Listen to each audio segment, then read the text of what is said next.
I want to get your thoughts now, Stephen, on City's goalkeeper situation. It's been, of course, well documented that City will continue their squad rebuild in the summer, and between the sticks is maybe one area where City will look to strengthen. Whether that's a priority for incoming sporting director Hugo Viana remains to be seen, but it's thought that the long-term futures of Ederson in particular and maybe Stefan Ortega are uncertain.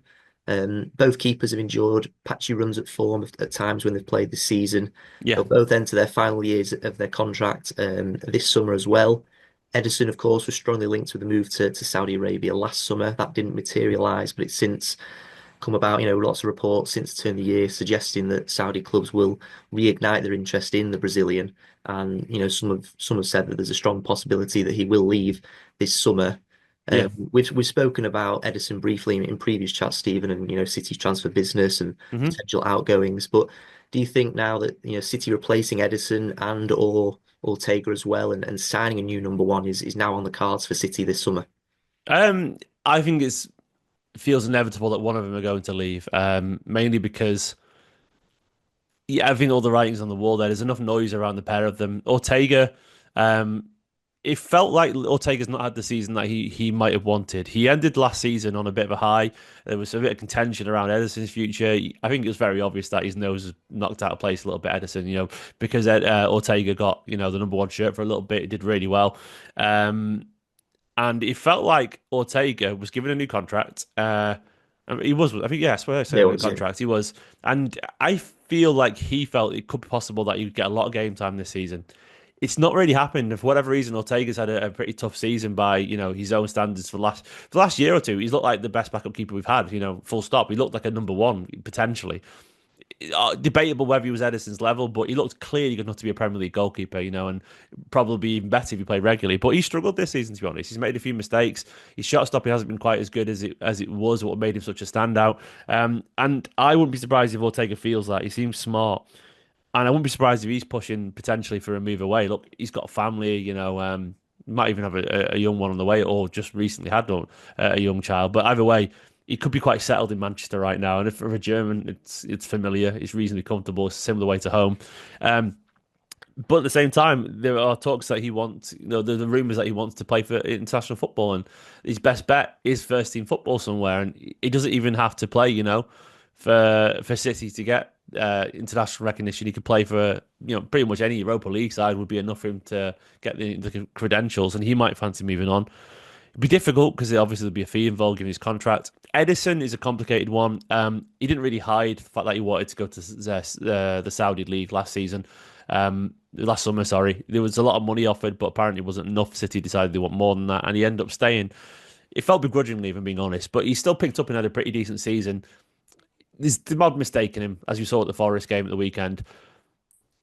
Ultimately, I feel like his story's coming to end. It just depends if it's going to be this summer or the next. But the writing feels on the wall for me right now. The problem is, he's such a unique keeper, regardless of his occasional maybe weakness in shot stopping. There was no one that probably enables how Guardiola wants to play better than Ederson in world football. So it's going to be, quite a dramatic change if he moves on, because look, we've seen plenty of examples of what Ederson can do, but he's broken the assist record in the Premier League for a goalkeeper, and that unique ability essentially has been the catalyst for City to be so successful and how they play for the past best part of a decade under Guardiola. So, and Ederson is a vast part of that. So it's very easy, maybe 20 years ago, it'd be easy to look for a keeper because they all did the same thing. But these days, keepers are different types of keepers, and Ederson is sort of one on one given how he plays. So yeah, it'll be interesting to see what City approach, but there's a real good chance that one, if not two, will push for a move this summer. Yeah, I think the problem City may have, I guess, is that they may have other fires to put out first in terms of incomings, and they might want to address other areas. But and also the fact that just replacing a goalkeeper, like you said, that's Edison's so unique with his distribution, finding someone that's as similar to him is going to be really hard. So, Yeah. is there anyone out there maybe that you admire that think City may consider going for if City if they were to let Edison leave this summer? I'll be honest. Like you talked to me about the City stuff because I don't watch City, but I don't watch a lot of other European football because I'm focused on City. But there are names that I recognise that are linked to City that I haven't watched a lot. Like I haven't watched a lot of Zian Suzuki. Incredible name, by the way. I'd take him just for that name. What a ridiculous name. But Zian Suzuki, Japanese keeper at Parma, we were linked to him. Anatoly Trubin as well. He's at Shakhtar, Ukrainian lad, massive, 6'6", really highly rated. There's at Benfica, sorry, he was at Shakhtar. We're also linked to Lucas Chevalier, who's at Lille. So, and also played for, I think he's played for France at the Olympics. And then Joan Garcia, who's at Espanyol. All of them like 22, 23 years old. So they're all young keepers. I don't know a lot about a lot of these guys. I'm not going to sit here and tell you I've watched intently how Espanyol's keeper's getting on because I haven't. But they obviously have to have a certain level of character, a certain level of confidence with the ball at their feet. I presume anyone on this list or these names that have been linked, they're all they do seem realistic. I would expect City are going for a keeper who would be at the start of their career in terms of 22, 23 years old. I suspect there'll be ones that Guardiola feels he can mould a little bit. That could be there for the best part of a decade. I don't think you sign a goalkeeper with the idea of them being replaced in 5 years. I don't think it's what top clubs do. They just have a keeper as a number one for an awful long time. We see an awful lot of that, unless you're struggling. Like for example, Arsenal struggled a little bit, but City. You look at City of Ederson. United for years had for De Gea. You look at how good Courtois has been at Real Madrid for the past multiple seasons.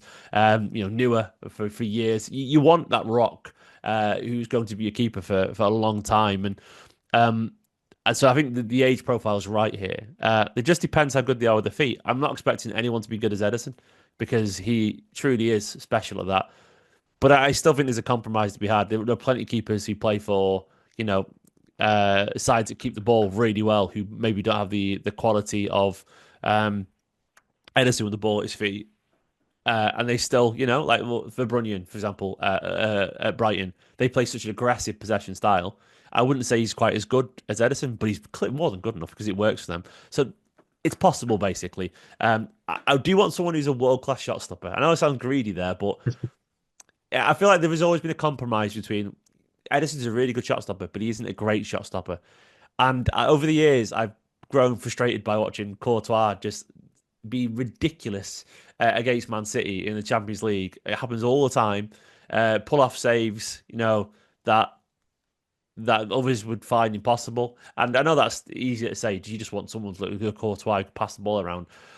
But it would be nice to have a little bit of an X factor in goal in terms of shot prevention because Ederson hasn't been the best at that. And I would even take a slight trade off, with ball quality at his feet and all that kind of stuff if we had a keeper who would truly, truly do something special, with difficult shots and so on. And Ederson occasionally has those moments, but I wouldn't say he's consistent enough on that front. Yeah, and I think a couple of the goalkeepers that have been linked are Diego Costa at Porto is another Yeah, one that's and Mike Maignan at AC Milan as well. yeah. It'd be interesting to see, if Ederson was to leave or Ortega, I guess, that how much City would be willing to spend on a new goalkeeper. And if they're going to go for a number one, it could be a lot of money. I mean, Diego Costa, for example, it's reported that he's got a 75 million euro release clause, and whether Porto would want to negotiate a fee lower than that remains to be seen. But Yeah. if they were to go for someone, a world-class number one like that, they might have to spend a lot of money. The other option is to go for a younger option, like you mentioned earlier, maybe spend a little bit less, and either they come straight into the team, or there's a possibility maybe that Ortega's promoted to be number one, and they bring in a younger keeper to sort of compete with Ortega. Do you think that's a possibility as well? Yeah, potentially. Yeah, I think or either or scenario. I don't think Ortega will be number one personally. I think there's I think a year ago if you told me that I think there was a good chance of it. I don't think he's won Guardiola's trust this season, so I do think it is going to be big money on a potential number one. But I think there'll be the right young age, because the thing is, if you get a young keeper in, even if it costs a lot of money, there is still the potential for Ortega to be number one if the young keeper doesn't settle straight away. So they come in with a big expectation and to be number one and so on. But you've still got the experienced keeper there who knows how to play, who's also settled as a backup if it doesn't go smoothly. And that could be the temptation for Ortega to give it a go because they're going to bring in someone who isn't Ederson. Ederson is absolutely 100% City's number one nailed on. Whoever this person is, be it Mike Mannion, Costa or any of these other lads like Chevalier, Suzuki, or whoever, they've got to prove themselves. They won't come in guaranteed to start, and if they struggle a little bit, Ortega will get that shirt because he's there. He is trusted, even if not. Even if he hasn't shown he's fully 100% to take the number one shirt, he would get it. In a crisis, or if the young lad who came in struggled a bit. So I think that's probably the smarter way to go about it. Personally, yeah, you're paying for number one, but if you get him young, there's time there. There's no rush, and you've got the experienced keeper who I think it reasonably satiate Ortega, while at the same time planning for the future. So I think that's probably the best way to go about it. Yeah, I think when City signed Ederson, I think it was just over £30 million at the time, Yeah, which for a goalkeeper was deemed a lot. But now you probably get a top quality goalkeeper for twice that amount now. So yeah. it'll be really interesting to see as will City's rebuild, of course.